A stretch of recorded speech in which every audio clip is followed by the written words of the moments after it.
So, good morning, afternoon, evening, or whatever it is for you. I'm Brent, an author, amateur world builder, writing educator. You can find me as werewolf-dr on Threads, Instagram, Patreon, Ko-Fi, and YouTube, as well as here, and werewolf-dr on Bluesky. That's that place, yes. So today, I'm, as usual, going to be chatting about various, some world building stuff. Some kind of thoughts, some concepts, some ideas going through here. I'm a little discombobulated because the roads are a little rough today. But, so, today I was going to look at or focus in on these issues or questions or concerns regarding longevity and immortality with regard to both individuals and societies therein. Particularly with regard to, I'm just adjusting here a little bit, fiddling with my tripod a little. There we go, that's better. So I think when we're thinking about that, it's something that doesn't really get dealt with too much in some regards, or at least addressed directly. So I think it's a good thing to think about and look at, though, because it does shape and affect how societies work and other things along those lines. So before doing that, though, I think it's good to define some terminology. So the first thing I'm going to define, and I'm going to double check something here real quick as I do so. So the first terminology I want to define is 4 basic concepts, really 5 concepts. We've got longevity itself, or just kind of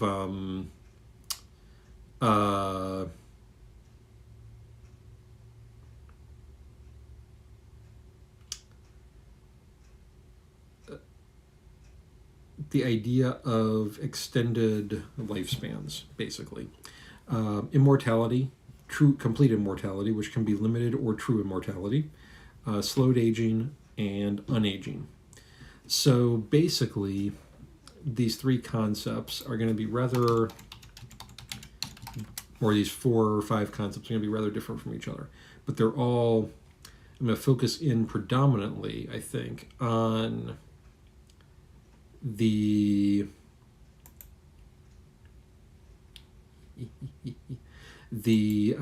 exact wording, or not exact wording, the specificity of the terminology concepts.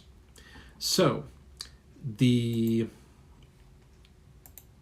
we're thinking about these, when we're looking at these, the big one's going to be, we'll start off with longevity. Longevity is basically going to be any kind of extended lifespan. This could come through natural means, this could come through unnatural means. Good examples here would be in most fantasy RPGs, you got elves, dwarves, who are beings that live longer than base humanity. So they're species, peoples, heritages, whatever you want to call it, that extend on through beyond, say, into the multiple centuries for lifespans. But they can die of old age at some point in time. Immortality, on the other hand, we may have different versions of. So we have potentially limited immortality, which would be something that is not necessarily going to age or die of old age, but can contract illnesses, for example, or possibly, or can, what's what I'm looking for, does do some kind of aging, but may not necessarily die from it. Or a number of other factors that come into play there. And true immortality would be, or limited immortality could also be vampiric immortality, where there's feeding necessary to maintain that extended lifespan. Whereas true immortality is basically, they're not going to die of old age, they may or may not eat by choice, they may or may not need to do various other things. There's not something specific that's necessary to keep them in existence. They could still die of, unnatural means, poisoning, disease, violence, accidents, being crushed by a boulder, that sort of thing. Or they might not, depending on the type of immortality we're working with. The other two ones are the questions of aging and how that works. So unaging, basically, the individual literally does not physically age. That could be at a certain point. That could be immediately. So when we're talking about, say, vampiric immortality, typically the movie lore that we follow, starting with the 1920s, 30s, actually going back to the 19th century, because a lot of the movie lore comes out of the 19th century, or according to our movie lore, people who are made into vampires stop aging at the moment of their death, at the moment of their creation. This is why we get, say, Claudia in Interview with the Vampire, who is stuck as a child. This is why in a lot of cases we have modern urban fantasy horror authors, etc., paranormal authors, who put in a sort of minimum age limit for creating a vampire, so that they're not stuck permanently as a 12-year-old or permanently as a 9-year-old. The other version of this is slowed aging. Back that up.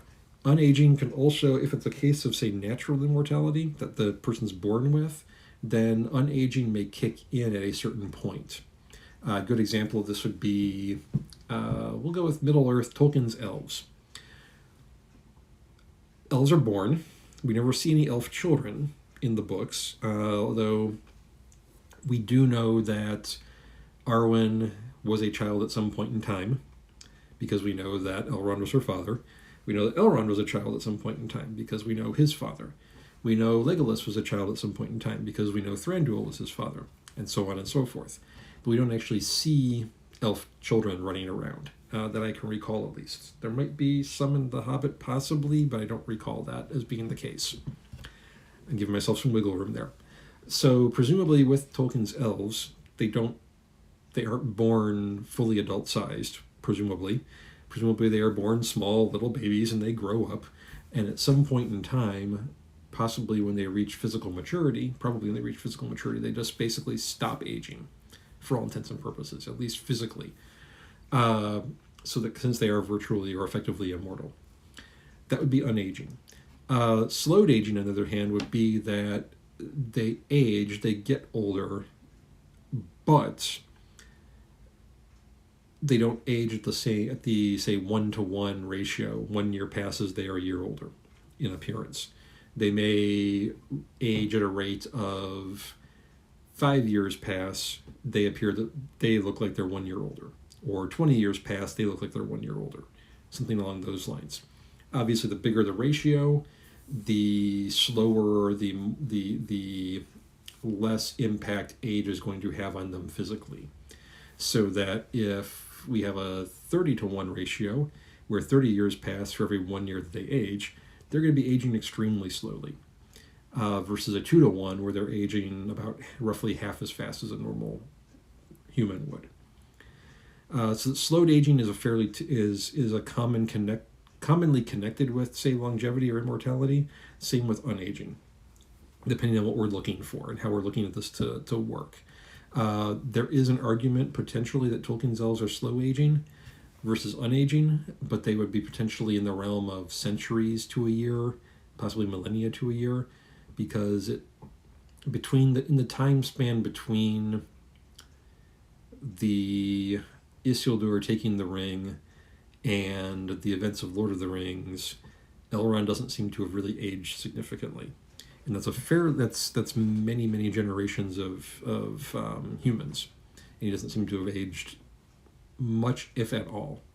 So chances are, if elves are on slow aging in Tolkien's world, then they are virtually unaging.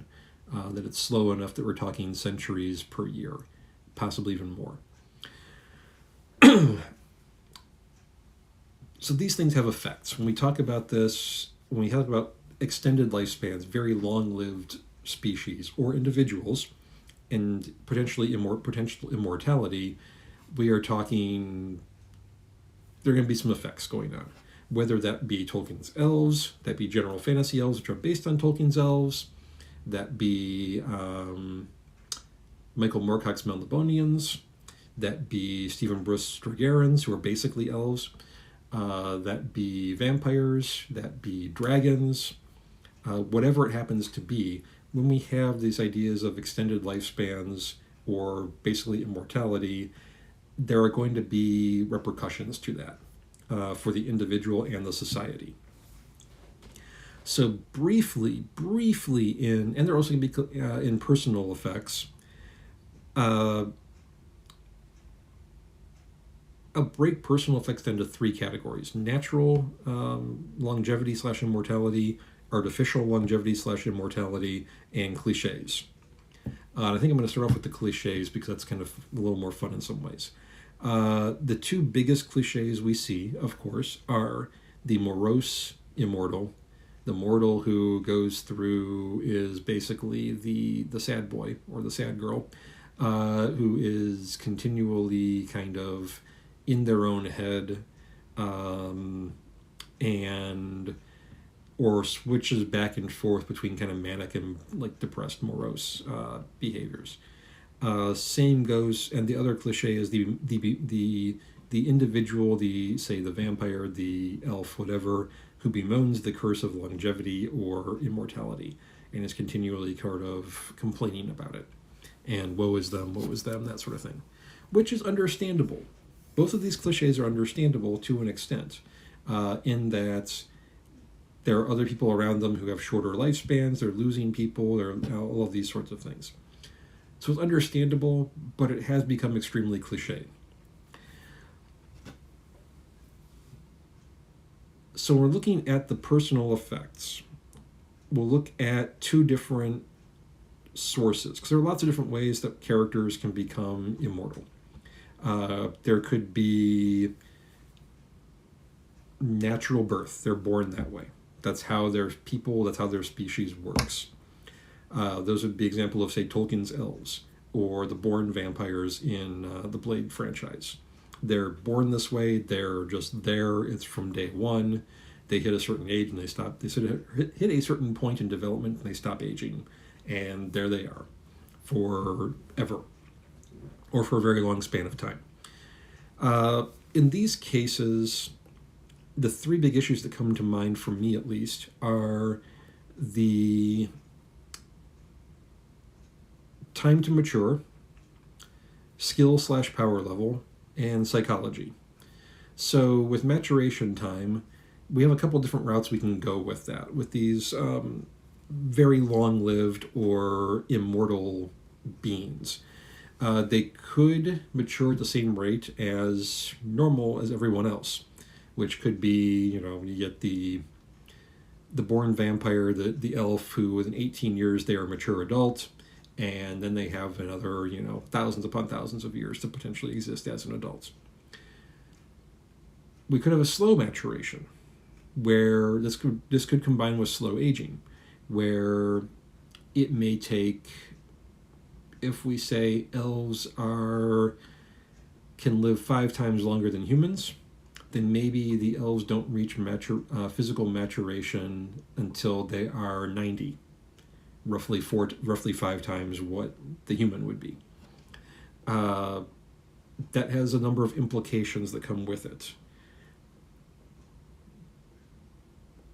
because it then means that your 18-year-old elf is physically approximately, what would that be, about, divide by 5, so it'd be about 3, kind of physically and emotionally and mentally, but they've still lived for 18 years and been gathering data about the world around them and interacting with the world around them for 18 years, even if they're now physically 3 or 4 and such. So that creates some weird implications coming into play there. That ties in nicely with this idea of skill or power level. So for game balance purposes, as almost most decisions are made in most RPGs and whatnot, video games, that sort of thing, a starting age for, let me check something really quick here. I'm going to take the most recent or second to most recent edition here, just to see something.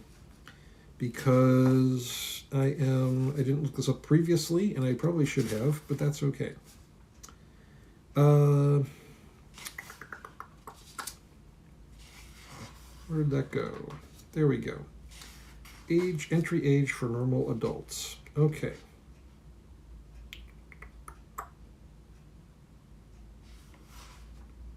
There we go.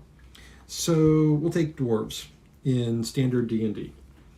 So standard 5th Ed D&D, a human is physically mature enough and goes adventuring at roughly age, they're back here, roughly age 18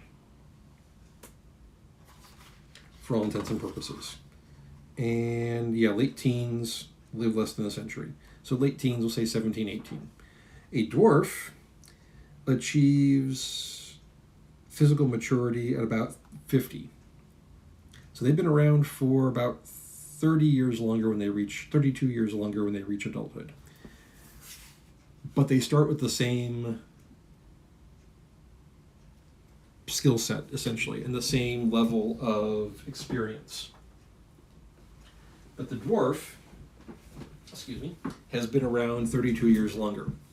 And let's say it's approximately a 2.5 to 1 ratio. About 2.5 to 1 ratio. So we'll figure even if the last 4 years, we'll say ages 14 to 18, are when the human picks up the majority of a number of their skills that set them on the road to adventuring. That means that the dwarf would then have had 10 years of picking up skills and such before going out. So 2.5 times as long. But they start at the same base state, despite this. So that can be a little rough to deal with and kind of work around. An easy way to work around this is to say that all the races mature at the same, or heritages, mature at the same rate. They all mature at the, roughly somewhere between 17 and 20 as an age range. And then they're all at the same spot, and then things kick in that change how they age. That's one route to take it. Another one is that people may, your young adult dwarf who is 50 may have more skills, may have more background and more maturity than your 18-year-old human. Another way to work with it could be that there could be skill atrophy, where we could say that, yes, the dwarf has had another 32 years of picking up skills and things, finding out what they want to do, but not all of those skills are retained in the same way because it's been a longer amount of time. And we know that something like skill atrophy does exist, and what does work. You don't use a skill, you don't speak a language for X amount of time, you're not going to be as good with it, as comfortable with it as you were previously. So that's also a possibility that could come into play there in those situations. So those big ones, we got how long does it take from the mature to get to adulthood? What kind of skill power level are we looking at when they reach adulthood? And then a psychological effect. We talk a lot about psychological effect of memories and potentially centuries, millennia of memories and information and whatnot coming into play. With a species or a heritage that is naturally long-lived or naturally immortal, I don't think we have the same psychological things going on in terms of memory retention and information retention, because they are evolved to, or created as the case may be, to be used to that type of existence and that extent of existence. So presumably then their brain has evolved and adapted to retain as much, or retain much more information in many respects.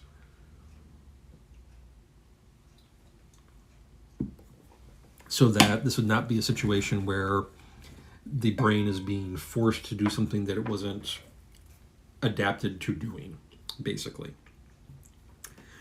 Which can bring me over to artificial and the personal effects of artificial longevity or mortality. First thing we look at there is types. There are lots of different ways that somebody can artificially have an extended lifespan or immortality. The classic ones are a curse. We have vampirism or any kind of undead state, sentient or sapient undead state. We could have object-based immortality, which could be, say, a particular ring, a particular amulet that grants immortality or long extended lifespan. We've got the example of the Grail Knight in, say, Indiana Jones' Last Crusade is a good example, where his immortality is based on drinking from the Grail and remaining in the structure, not passing the seal at the front of the structure. Another good object-based one is the portrait of Dorian Gray.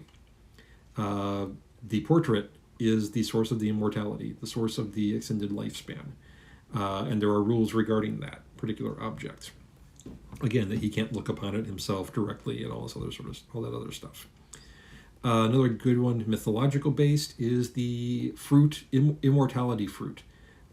Peaches in Chinese mythology, apples in Greek and Norse, or at least in the Norse, I don't recall exactly the Greek. The Greek, there might something else. But anyway, the various immortality fruits. So that, in the court of the Jade Emperor in Chinese mythology, they're the peaches of immortality, and they're different. According to at least some of the Monkey King Hanuman stories, there are different parts of the orchard for different ages and different other things with those peaches. But there's the annual or at celebrations, feasts, the peaches of immortality are brought out. The Norse have Eden, and her apples of immortality for the gods. For the Greek gods, you've got ambrosia and nectar. And I believe there was some apples in there somewhere at some point in time, but I'm kind of maybe rushing some things together. But anyway, we got object-based immortality. There could be cursed, there could be undead, there could be a whole bunch of other possible reasons. There could be viral options, a viral agent that comes into play that somehow does this. Could be nanobots, could be a whole bunch of different things. Here, good examples we see of this are undead vampires. So the made vampires in the case of, say, the Blade series, or all the vampires of the Underworld series franchise. Most traditional gaming vampires would fall under this. The werewolves in Underworld would fall into this, where they were not born as werewolves for the most part, if at all, but they were all made into them. And then become basically immortal. So in these cases, we have some potential psychological concerns in effects, because the mortal brain is not necessarily evolved or adapted to the quantity of information processing and memory and whatnot that would be necessary to extend regarding sanity over the course of thousands upon thousands of years. Now, we could hand wave this and say that the process of becoming vampiric, the process of becoming the immortal werewolf, changes the brain, so that these issues are not a problem. But there are other issues, and people have certainly done that. But there are other ways people have talked around that. For example, we take a look at the White Wolves, or whoever is running it right now. Who is the publisher for that?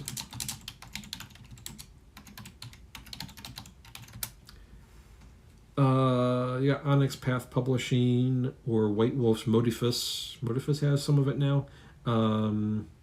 The various companies that are in Paradox Interactive, the various companies that have taken over World of Darkness with Vampire and all that sort of thing, basically put in a thing of hibernation, where the oldest vampires hibernate, and part of that preserves some degree of their sanity, not necessarily all of it. Because some of them are really kind of, even some of the third generation antediluvians and whatnot are kind of crazy in some regards, by at least human standards. But they're also inhuman in many respects as well. So understandable. The Underworld, the vampires in Underworld, Victor and company, follow this pattern as well of hibernation, where the three oldest, two are hibernating, one is active. Two are hibernating, one is active.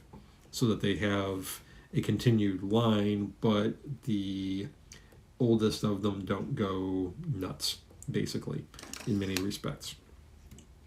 So there's certainly some psychological impacts that can come with the artificial.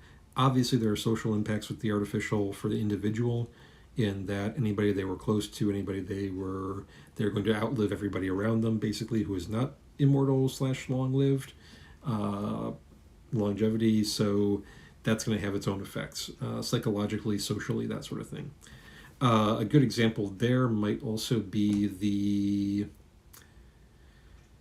all the central title character and all the other immortals in the Highlander series, where they're not born knowing that they are part of this.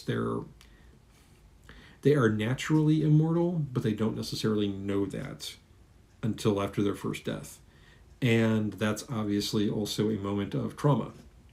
And you have the potentially continued trauma depending on how many times they die, which can have its own psychological effects and issues as they go on with things. And they have to figure out ways to deal with, basically. And they're living in mortal society without a society of other immortals around them, without a supportive society of immortals around them. Because while there are other immortals around, most of them are trying to kill each other. So that becomes a bit problematic for forming societies and relationships. So you have the personal effects, which are not necessarily my big focus today, but there's something that's kind of out there, just kind of throw out there and think about. The big effects that I want to focus in on are the societal effects. And these are the effects on a society that is either entirely long-lived or immortal, or that is led by people or dominated by people who are extremely long-lived or immortal. Because those are going to have some serious and deep, long-lasting effects to think about as a society. So, first thing that comes to mind, and these can be natural or artificial, or a bit of both. We could have societies, say Tolkien's elves, where there is natural immortality, and that's going to affect and impact the society. We could have the society of undead vampires, White Wolf, World of Darkness, Underworld, Blade, where we have made or artificial vampiric figures who are the entirety of the society. And it has a serious impact on that society as well. So, regardless of the source of immortality or longevity, a big thing that we want to think about, or may want to think about, is back to that question of with naturals, maturation, gestation, reproduction. Because if we have a society in which people are living to 300, 500, 700, 1,000 years or more, reproduction and gestation periods are going to be very, very important for determining the size of that society. If you have people who are living to, say, 1,000 years, and they are reproducing at the same rate as, say, humanity, you are going to have a massively flipping huge society in population. It is going to be running through resources like crazy because you have relatively fast reproduction with extremely long lifespans.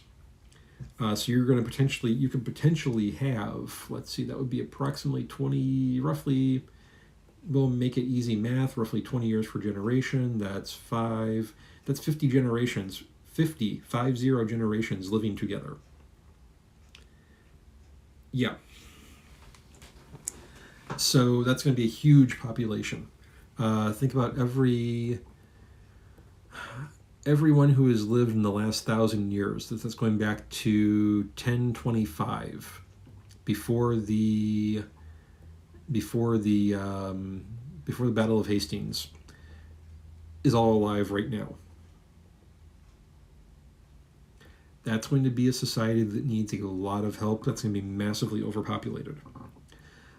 If they reproduce faster, Like if they reproduce, for example, at the rate that D&D goblin lore says, that the lore says D&D goblins do, where you're having litters, basically, 5, 10 at a time, and relatively rapidly, but you have 1,000-year lifespans, you're going to be overpopulated within a very, very short span of time.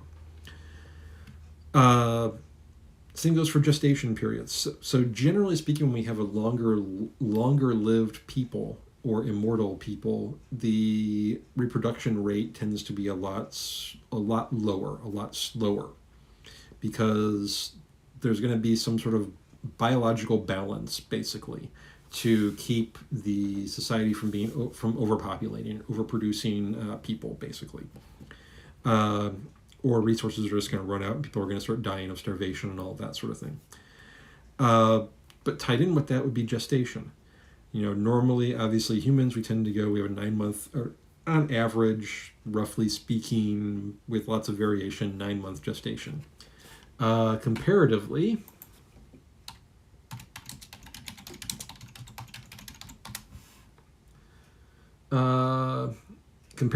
goblins in current D&D or D&D 3.5 have 3.5 or 5 have a pregnancy of a gestation period of about 2 months for 5 to 10 in a litter.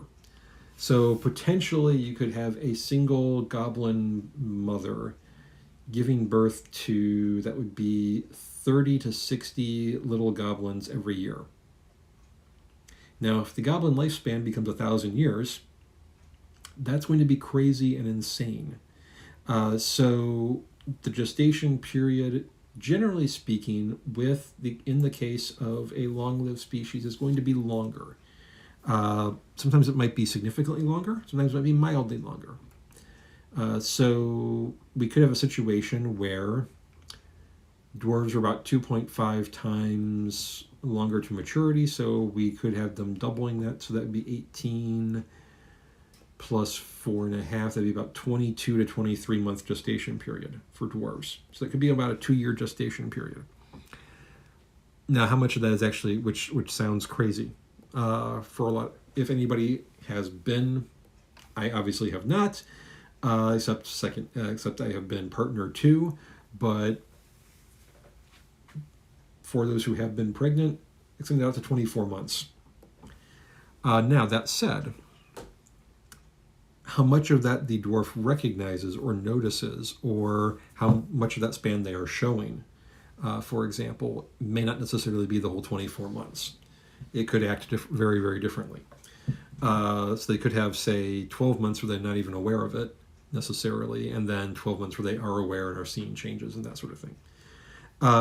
But the point being that the longer the lifespan, generally the longer the gestation period, or the slower the reproduction will be, or both. We could have a slow reproduction where it's difficult for a, say, female dwarf to get pregnant, but the gestation period is still 9 months. And that would be fine. Because, yeah, it's the same length of gestation as humans, but they're not going through it as often for various reasons. Or we could have, say, an extremely slow gestation, but normal human kind of chance of pregnancy, so that the dwarf has the same probability of becoming pregnant as the human, but they have a 2-year gestation period, during which time they're not going to be getting pregnant again. So it's slowing down that way. Or it could be a mix of both. We could have a low chance of reproduction combined with a long gestation period. That's going to be really, really, really slow for reproduction for the society, though. So generally somewhere in between, middle ground, is probably the best to keep the society functioning and existing. Once we have members of the society born, how does longevity, how does immortality affect the society and its structuring? Some examples we can use to look at this would be, obviously, as I mentioned, Tolkien's elves, Tolkien's dwarves. We see more about his elves, we see less about his dwarves. Stephen Brust's Dragera with the Dragarans. Uh, the Blade franchise, the Underworld franchise, Sarah J. Maas's fairies or fae, who have extremely long lifespans and whatnot. We can take a look at those 5 as good sources, good examples. I would even argue to a lesser extent, we could take a look at, say, Star Wars, because there are examples in Star Wars of extremely long-lived individuals who have an impact on society. Case in point, Yoda, which we'll get to in a bit later. So the big questions that come into mind, at least from my mind when I'm looking at this, with long lifespans and social impact, are ones that we are dealing with today on admittedly a less extreme level. While we can be looking at potentially Yoda at 900 years old or 800 years old, we can look at the underworld vampires and werewolves, the Blade vampires, Tolkien's elves as immortal, Dragarans and potentially Maas's fae at centuries to millennia of age. We're looking at some of these issues on a 100-year lifespan or thereabout, 90 to 100-year lifespan, and we're seeing effects of these floating around today. So, a few big ones.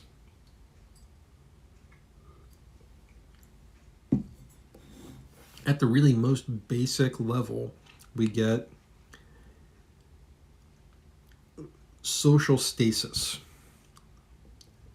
social inflexibility. So, we will generally, I think, find that societies that have extremely long lifespans for everybody, or have leaders who are sort of immortal or have extremely long lifespans, will start to enter a state of stasis. They'll start to become static societies that don't really change much, if at all, because the leader gets set in their ways.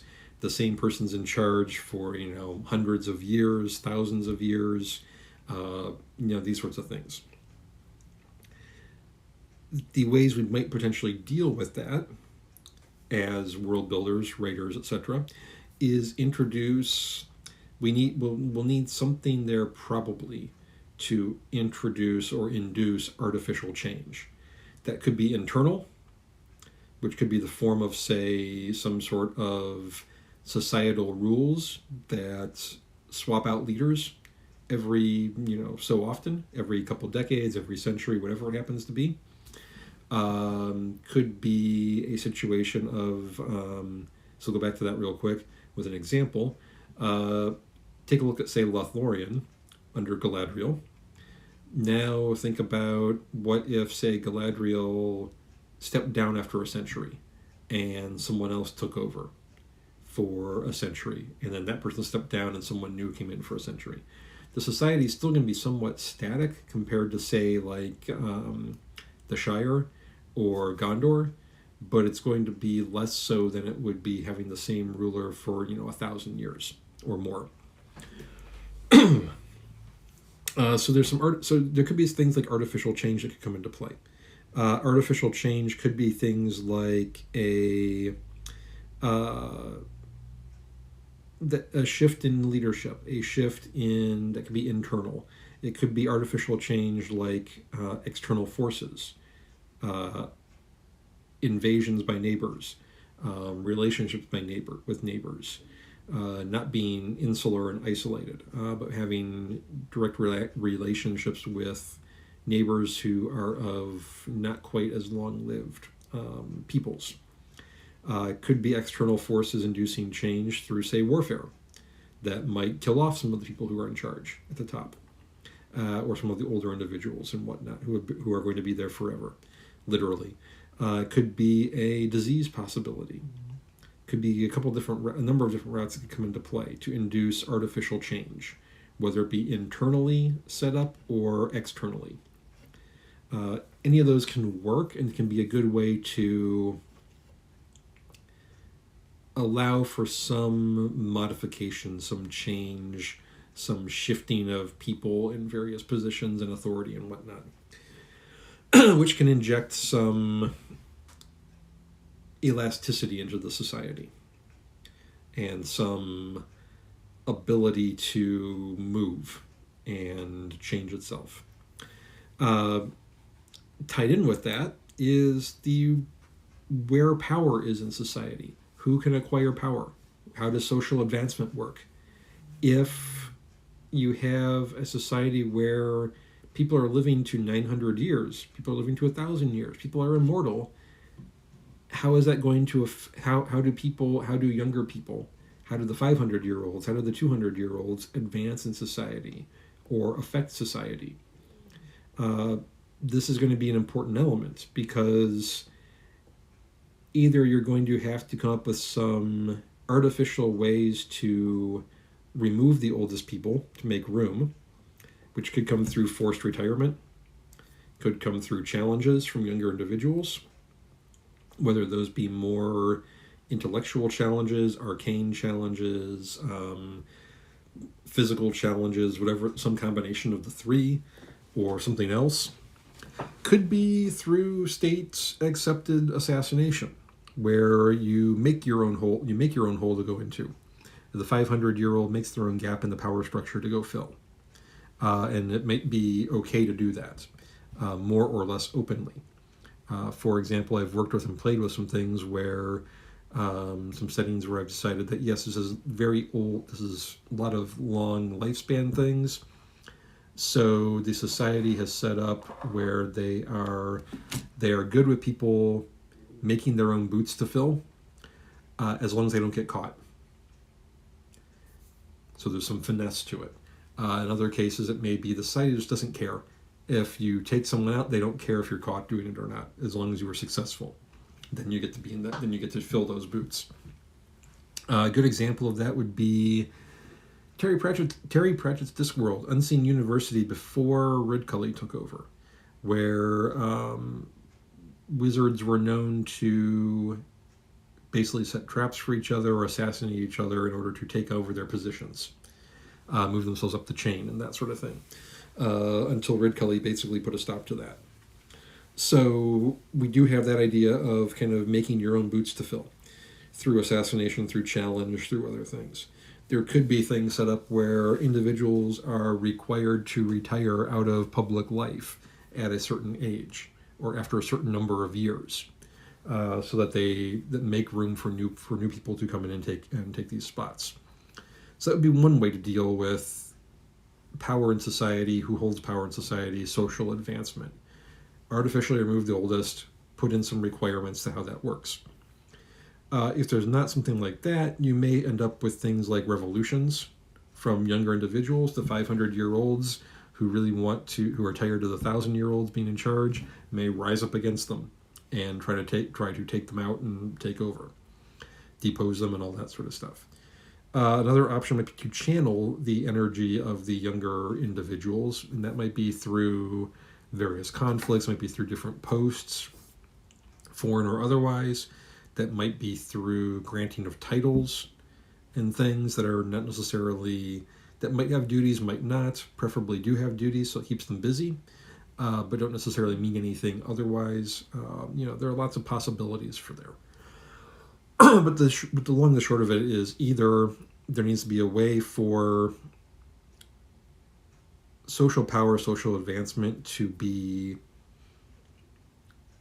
we know how it's going to work, whether it's going to be static or whether it's going to be, there are ways in place, means in place for it to be, for people who come into society as younger individuals to take over or move themselves up the social ladder. Because people are going to inevitably want to do so. Not necessarily everyone, but there are people who are going to want to do so in some way, shape, or form. And if they aren't given a way to do that, if there's not a way for them to do that, they will probably make their way to do that, which will probably end up being potentially violent and whatnot. Tied in with that is social influence, and this is where I come back to Yoda. So when somebody has been around for, and in, say, public life for 60, 70, 80, 90, 1,000 years, they are going to have an influence and an impact on society. especially if they are the only one or one of a small group of people who have an extended lifespan or who have immortality. I use Yoda as the example there because he's pretty commonly known. We get when 800 years old you reach, or 900 years old you reach. So we know roughly how old he is, or was, at the time of his death. And we know that he was on the Jedi Council for centuries. And even when he was not on the council, he was influencing the council. Arguably, I would say personally unarguably, but potentially arguably, he was the council at the time of the Clone Wars. Because everybody on the council, when he was at that point in time, was either his former student or a student of his students.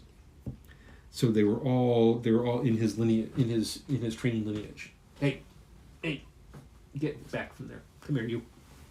They were all in his training lineage at one level or at one stage or another. So he basically was the council for all intents and purposes during that span. And that gave him a significant and massive amount of influence over the course of hundreds of years.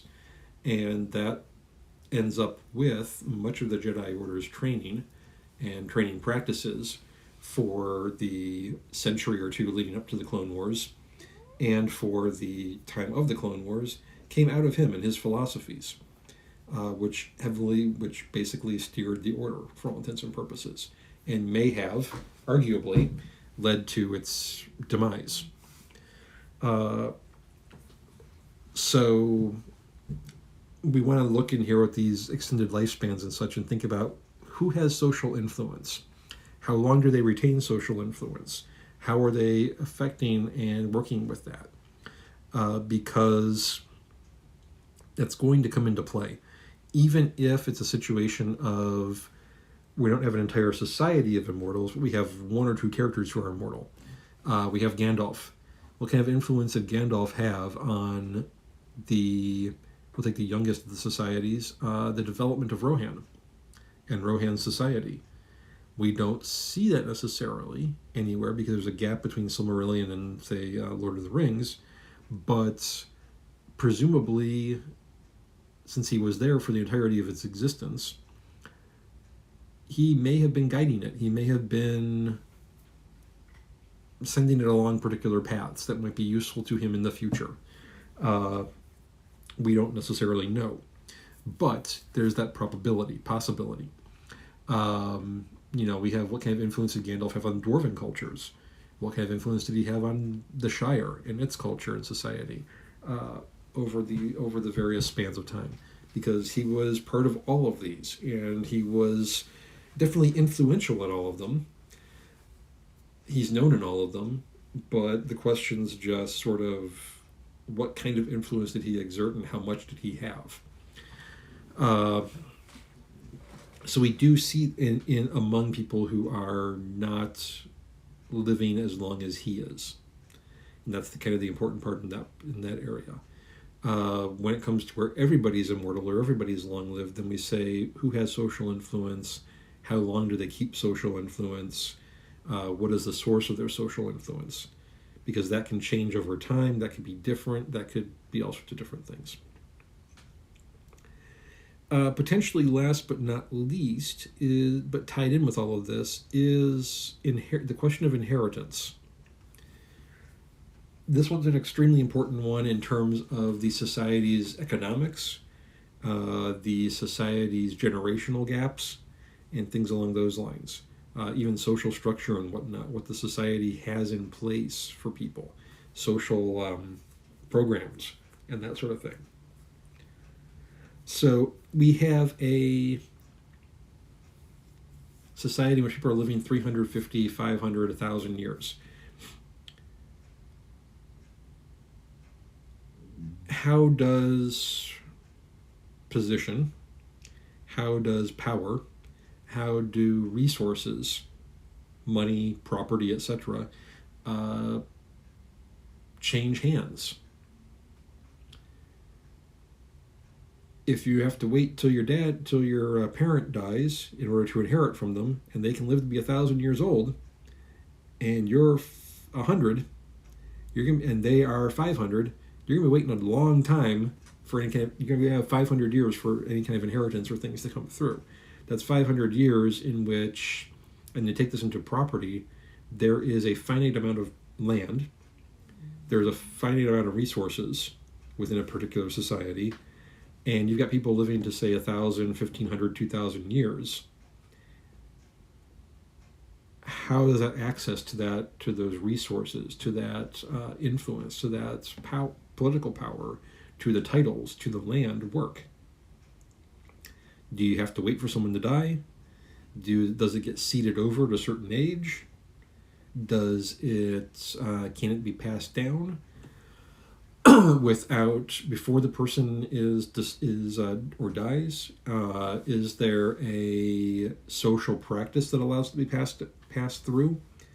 For instance, if we have a society in which people live to 1,000 years, maybe after the age of 700, or at the age of 700, the tradition is that they give their property to their children as an inheritance, and they go monastic for the last 300 years of their life.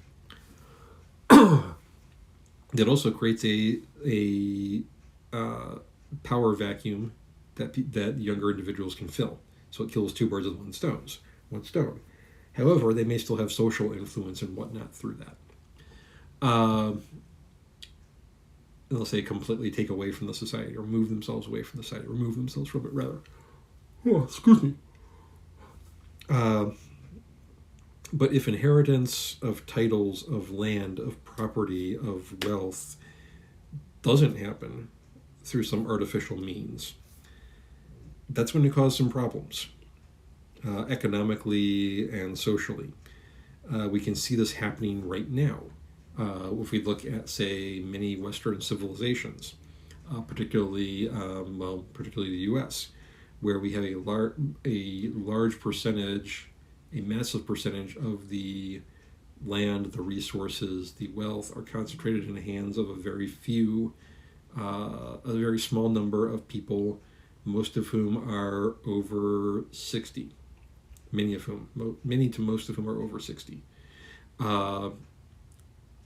Meanwhile, their grandchildren those of their grandchildren's generation have significantly great difficulties when it comes to acquiring property or acquiring resources, because nobody's inheriting anything. The funds, the resources, the properties that went to the oldest are staying there because people aren't dying, people aren't passing it down, people are essentially hoarding it for all intents and purposes at a certain level. Not everybody at that level is, obviously, age range, but at a certain level of acquired resources, they're being stuck, basically, held on to, basically. And that's causing social issues, that's causing economic issues. Now take that and expand it from a lifespan of about 100 years to a lifespan of 1,000. It becomes, you extrapolate from there, it becomes so much worse. So without some sort of artificial means in there, artificial social means of inheritance in there, there are going to be potentially massive problems in society, where you have a lot of people in the society who are under a certain age, who are going to be struggling, who are potentially going to be frustrated, who are potentially going to be angry, who are potentially going to be seeing their elders essentially hoarding resources. And that is all a nice ball of emotional and physical necessities that leads us straight to things like revolts, revolutions, etc. Which goes back to our power in society bit, where we need to either artificially remove them to make room for the younger, or we need to channel the younger energy in such a way that it avoids a kind of revolt or something along those lines. So all in all, on one level, it seems like a society of immortals, a society of very extended lifespans, has potential to be very short-lived if we don't think about certain things. If we think about certain things and address them, power in society, inheritance, artificial means of inducing change in society, social influence, then we can potentially build something into a feasible, longer lasting society than if we just kind of have I want to make a society of immortal elves. Like, okay, so what happens in 500 years to that society? Where is it?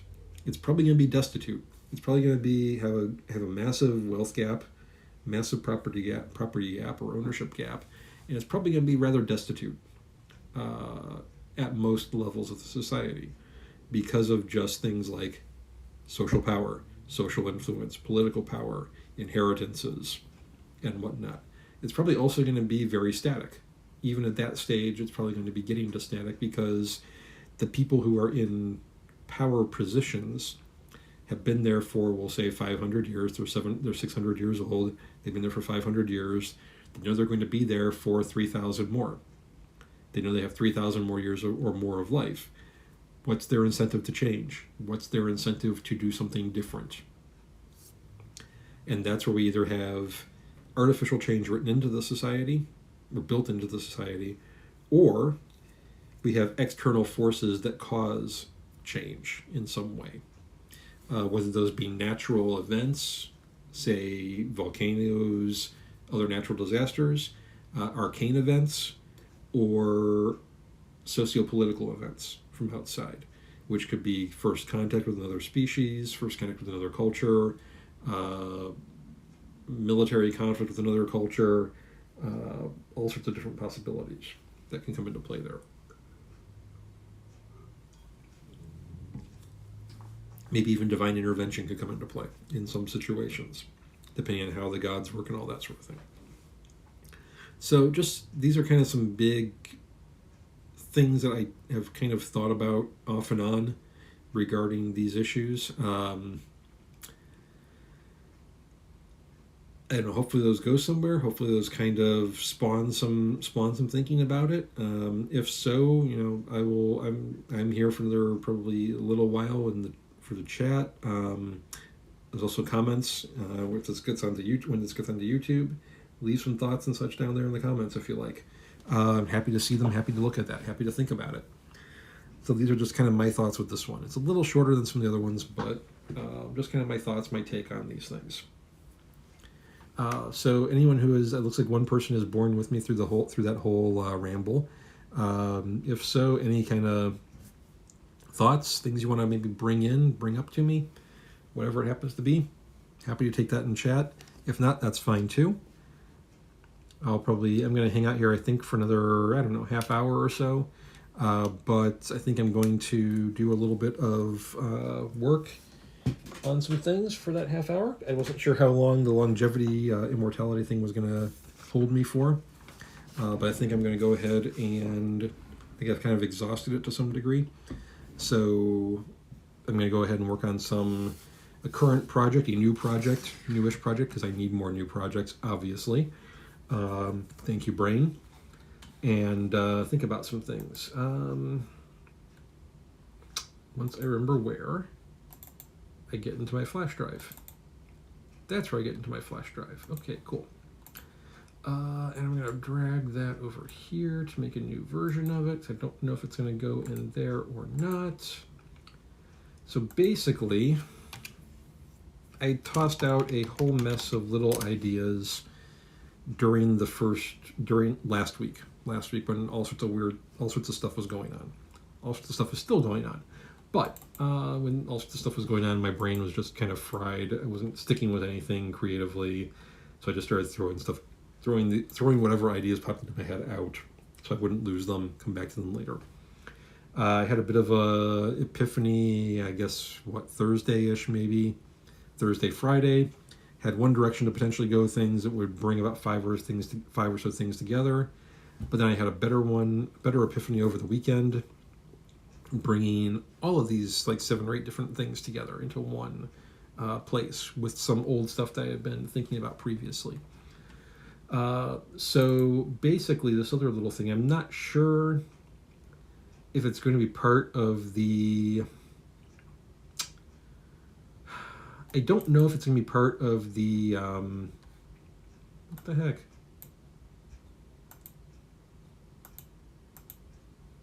Okay. Word changed some of my stuff. Okay.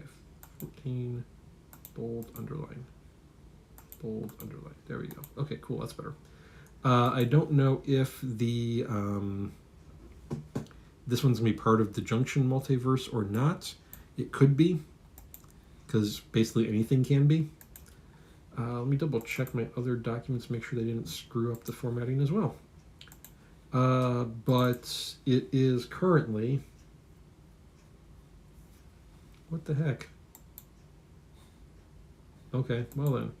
It did not do the thing that I did. All right, that's fine. We'll just fix it in here then. Basically, I'm taking an old idea that I had, which was taking a world that was basically a bunch of islands, with each island essentially having its own culture, or maybe a small group of islands having a shared culture.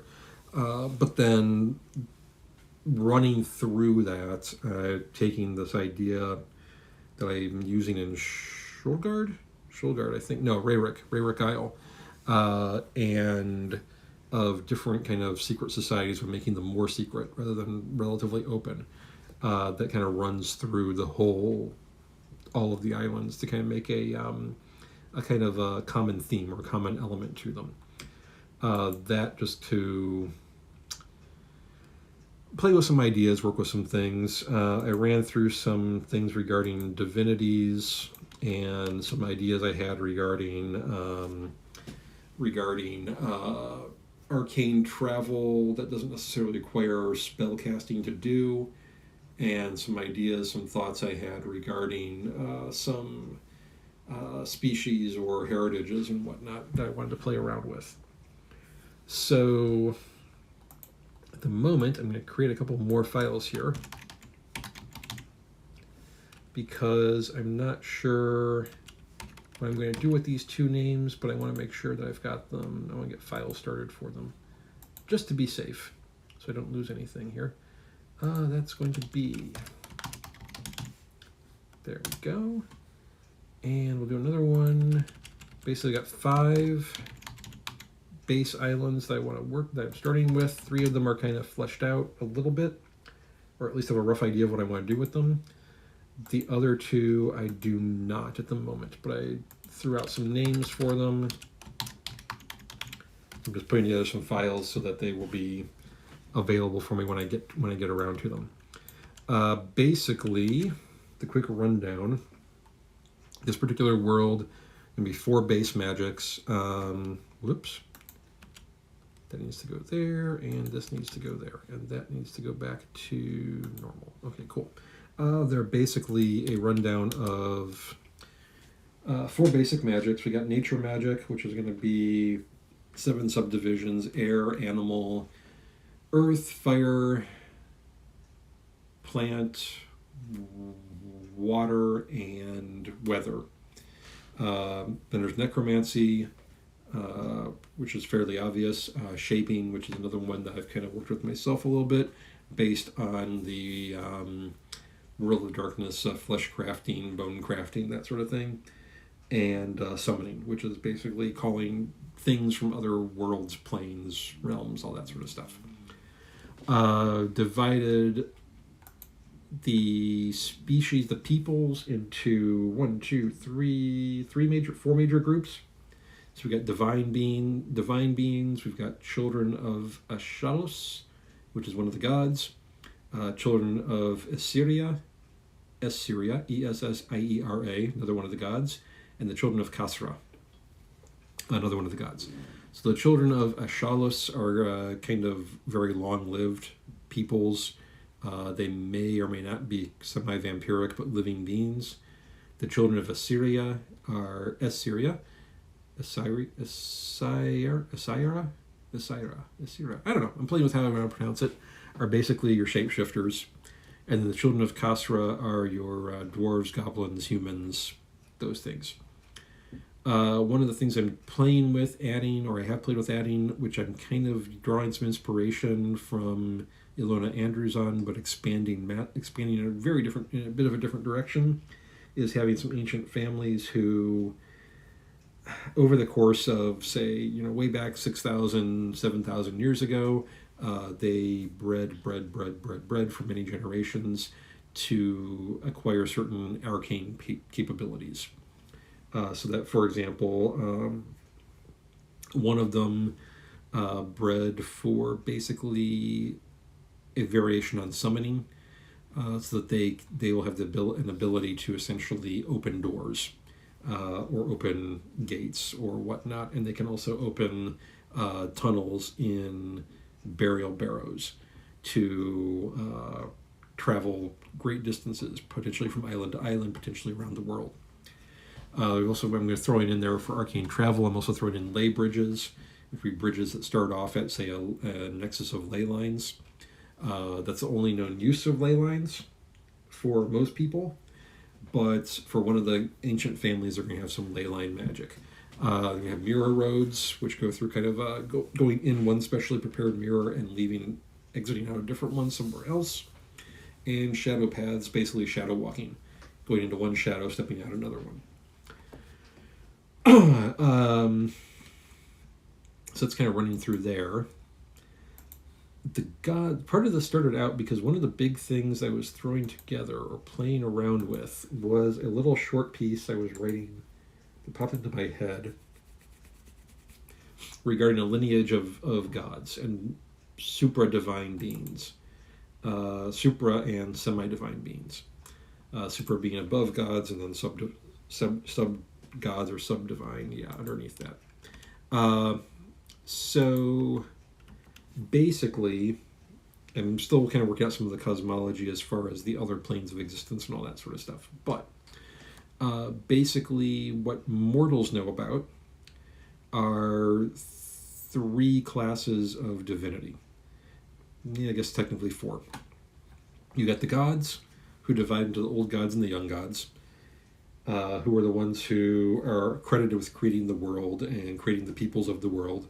So you got Ashalos, Essiera, Kasra, who created the various mortal beings. You've got Rainak, who is the divinity of death, did not create any mortal beings.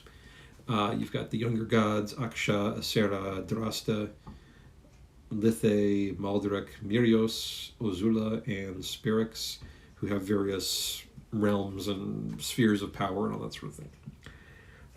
Those 12 gods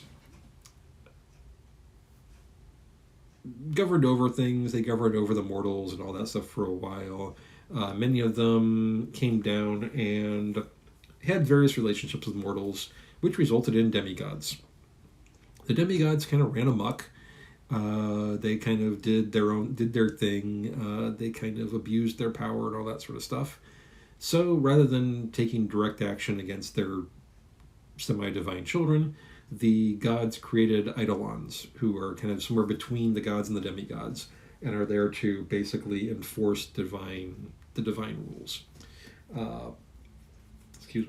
Their job is to enforce divine will, and basically make sure that the demigods aren't abusing their power and all that sort of stuff.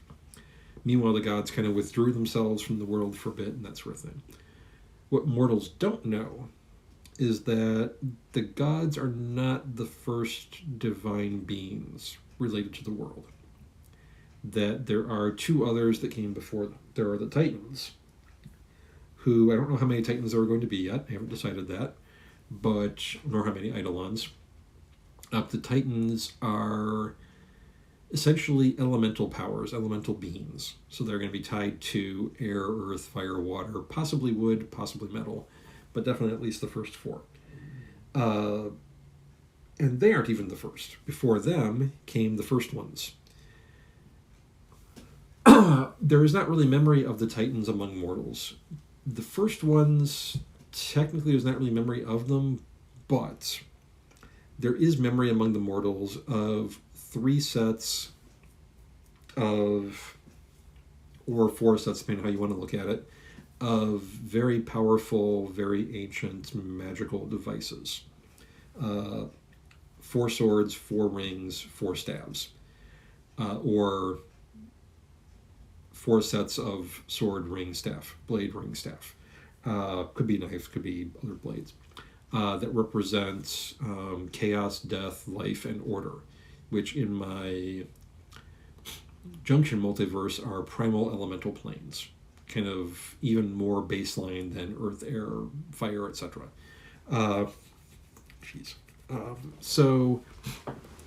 But those 12 devices are very likely, as I'm thinking about things and working with things, going to be the current embodiments, the current prisons, if you will, of the 12 first ones. 3 representing chaos, 3 representing death, 3 representing life, 3 representing order. And that the gods basically overthrew, took over, did something in order to basically take over from the first ones. And then could not destroy them, but could trap them. In some ways, this is kind of like the Greek mythology where we have the giants, the titans, and the gods, and then we have demigods underneath that and all that sort of thing. But I threw in an extra layer with the eidolons. And I'm kind of messing around with some things about how I'm working with that. So that's kind of floating around out there, something I'm working on. I've been working on a little bit the past few days, most off and on this week in different ways. And then there are the islands. There are a bunch of different islands that float around. The islands, I'm calling it the 1,000 Islands as a setting name. Basically I can put those in here too. The 1,000 Islands basically are, which of those are which? I don't remember. And I've also got to bring in that one. Oops, which will probably be down here. Okay. The islands, there can be lots of them. They might be in the water. A few of them, a small percentage of them are are in the sky. Most are stationary. Some might move, depending on what I want to play with, basically, more than anything else. Let's see, that one is that one's that one. So that one is this one. Okay, so that one goes actually before there. I'm also keeping track of my word counts on things and my overall word count, just because I feel like it. It's not really important for anything, but because this is a personal project, but I like to do it anyway just for fun. There we go. Cool. Okay. That gets all those things together. Awesome. So that's just kind of where I'm at right now, just playing around with different things, messing with different, couple different setting things. Still typing up Avendor, still theoretically working on Shulgard. I should be expanding Rayrook at some point in time, and I am playing with this 1,000 Islands idea, which will eventually appear on the website. Links in the chat. Actually, I need to put the links in the chat. That would probably help. I should do that first thing every time. But anyway, links in the chat, links in the description if it's on YouTube, all that fun stuff. So things are just kind of floating around out there. Nothing really major in that regard. I think if chat stayed on lurk, which is fine, great, love lurkers, that's okay. I'm going to go ahead and actually sign off for now, because I do have some extra stuff to get done before my usual stuff today. So the extra 15 minutes would be helpful. So on that note, if there's nothing that comes up in chat, in 5, 4, 3, 2, 1. All right. On that note, I'm going to go ahead and sign off. As I said earlier, I'm Brent. I'm a Author, amateur world builder, writing educator. It can be found at Threads, Patreon, Ko-Fi, YouTube as werewolf_dr, or on Bluesky as werewolf-dr. Happy to see people, happy to find people on other platforms as well. So at the moment, I think we're going to go ahead and let me get into and let me remember where things are, because I always forget, because I'm so good at this. And we'll go ahead and do a raid over to, we got, okay, we'll be traditional. Let's head over to Noir Enigma as usual, just to be traditional, and see what he's got going on over there. He's going through power play again, which is all good.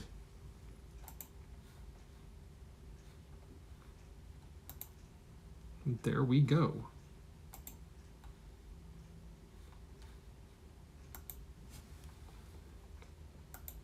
The burning happened.